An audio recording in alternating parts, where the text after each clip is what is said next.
আসসালামু আলাইকুম। আপনারা সবাই কেমন আছেন? আলহামদুলিল্লাহ আমরা ভালো আছি। আজকে বানাবো আলুর পরোটা।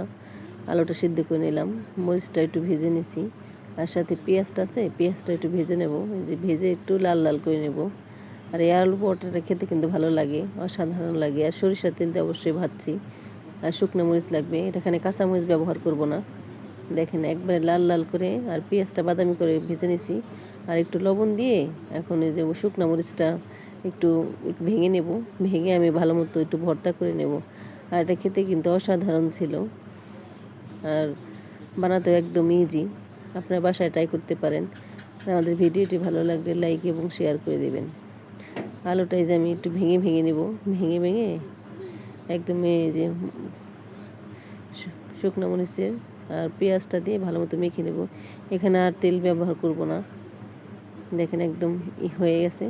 কিন্তু এখানে একটা জিনিস ব্যবহার করব, এখানে কিন্তু ভাজা জিরার গুঁড়া ব্যবহার করতে হবে অবশ্যই। এই যে ভাজা জিরার গুঁড়া টেলে নিছি আমি, এটা ব্যবহার করব। এটা ব্যবহার করলে কিন্তু গ্রানটা আরও ভালো আসে আর খেতেও ভালো লাগে। এটা অবশ্যই অবশ্যই ব্যবহার করবেন।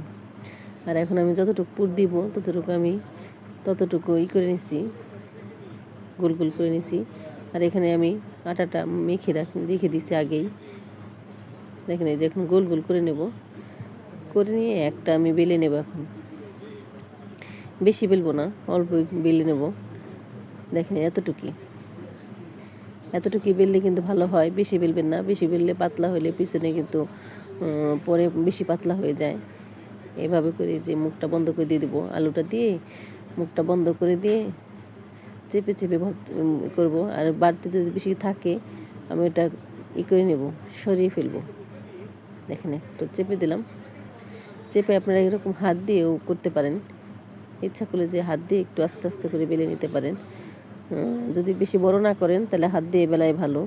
আমি হাত দিয়ে বেলবো না, আমি হাত দিয়ে একটু বড় করে বেলুন দিয়ে বেলে নেব। আর এটা খেতে কিন্তু অসাধারণ। এই যে বেলুন দিয়ে সুন্দর করে আমি বেলে নেব।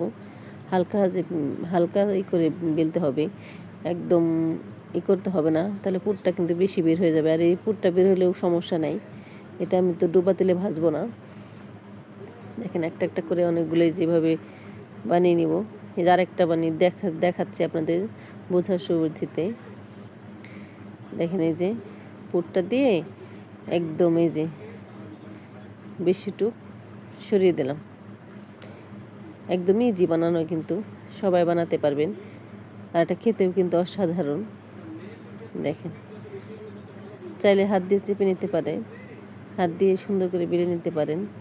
আমি আলুর পরোটা সেদিন অনেকগুলো বানানো হয়েছিল। আর অনেক দিন ধরে আমার ভিডিও ছাড়া হয় না, কয়েকটা দিন ধরে। আমাদের ভিডিওটা একটু লাইক এবং শেয়ার করে দেবেন যদি ভালো লাগে। আর দেখেন এই যে আমি বেলে নিলাম।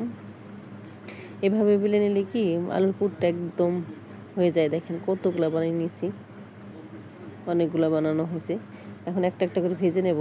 কড়াই বসাই দিছি, কড়াই বসাই দিয়ে হালকা একটু ভেজে নিয়ে তার উপর দিয়ে একটু তেল দিব। তেল কিন্তু ডোবা তেল দেবো না, ডোবা তেল দিলে কিন্তু ভালো লাগে না।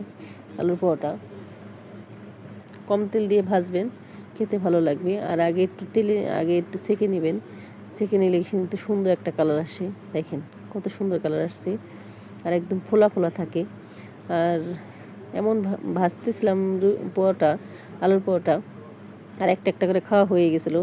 ভিডিও করার সময় যে সব রুটি দেখি শেষ, এত মজা লাগছে সবার। আর ভালো লাগলে একটা লাইক দিয়ে দিবেন।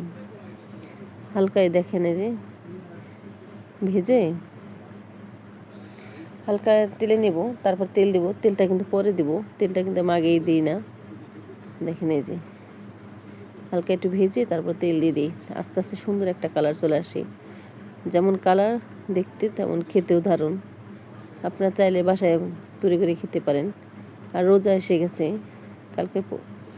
আজকে দিনটাই আছে, কালকে রোজা। আর আমাদের ভিডিওটা ভালো লাগলে একটু লাইক দিয়ে দিবেন। দেখেন এই যে কত সুন্দর হয়েছে, কত সুন্দর করে ভেজে নিলাম। পরোটা অনেকগুলো বানানো হয়েছে। আপনারা চাইলে এরকম বানিয়ে নিতে পারেন। আমাদের ভিডিওটি ভালো লাগলে লাইক এবং শেয়ার করে দিবেন। দেখেন কতটা সুন্দর হয়েছে। ভালো থাকবেন, সুস্থ থাকবেন। আল্লাহ হাফেজ।